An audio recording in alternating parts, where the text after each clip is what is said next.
कहा था परिवर्तन तो चुटकी बजाते हो, फिर क्यों नहीं हो रहा? कहा उस चुटकी बजाने में तुम भी नहीं बच रहे हो, इसलिए नहीं हो रहा। तुम भी अब नहीं बच रहे हो कि तुम भी विरोधी और दोषी ही हो। तुम भी गुरु के विरोधी हो, गुरु की व्यवस्था भूमिका के विरोधी हो, तो तुम भी दो सजा पाने के लायक हो। इसलिए अगर चुटकी बजा दी जाए तो अपने भी चले जाएंगे, इसलिए देर है। देर तो का कारण आपने बनाया और देर के कारण आप। बाबा जी ने क्या कहा था? मैंने परिवर्तन का पूरा मसाला तैयार कर दिया, जब तुम उसके काबिल दिखाई दोगे तो सौंप दूंगा। अब काबिलियत योग्यता की पहचान कैसे होती? का परीक्षा के द्वारा। और गुरु ने अपनी परीक्षा दी, क्योंकि हम आप परीक्षा के लायक नहीं थे। जब पढ़ाई नहीं की तो परीक्षा किस बात की ली जाए? और परीक्षा आप दे ही कर सकते थे, और गुरु ने परीक्षा अपनी दी और फिर तुम हो गए।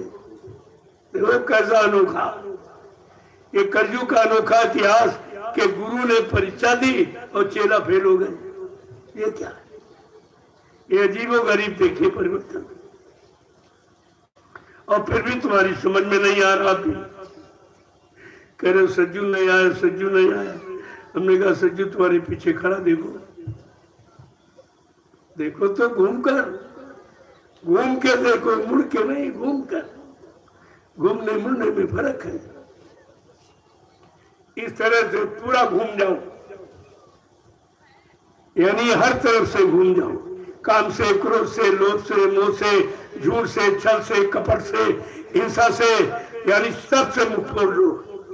ये घूमना है। और जिस दिन घूम जाओगे उसी दिन परिवर्तन तुम्हारे सामने खड़ा। परिवर्तन तुम्हारे से निकलेगा।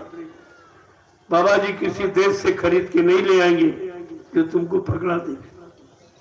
परिवर्तन हमारे तुम्हारे अंदर बैठा। अगर आप देखें तो रोज कितनी बार तुम सज्जू में जाते हो, कलजू में जाते हो। अपने में देखो कितनी बार रोज आप कलजू सज्जू में जाते हो। अब आप समझ लीजिए कि जब तक कलजू तुम्हारे अंदर का नहीं जाएगा तो क्या बाहर का कलजू सज्जू देख सकोगे? जब अंदर का कलजू निकल जाएगा तब बाहर सज्जू ही दिखाई देगा और कुछ आपको नहीं दिखाई। लेकिन अपने अंदर का तो कलजू निकालो, वो तो तुम नित्य प्रति और बढ़ा रहे हो। और जो निकालने आया और उसी को आपने कहा मर के चला गया, तो तुम्हारा कलजू अंदर का निकालेगा कौन? और तुम्हारे में क्षमता है नहीं कि निकाल। तो कहा था बच्चा नहीं निकालोगे तो सज्जू कलजू के टक्कर में निकल कचू मर जाएगा। देखा था।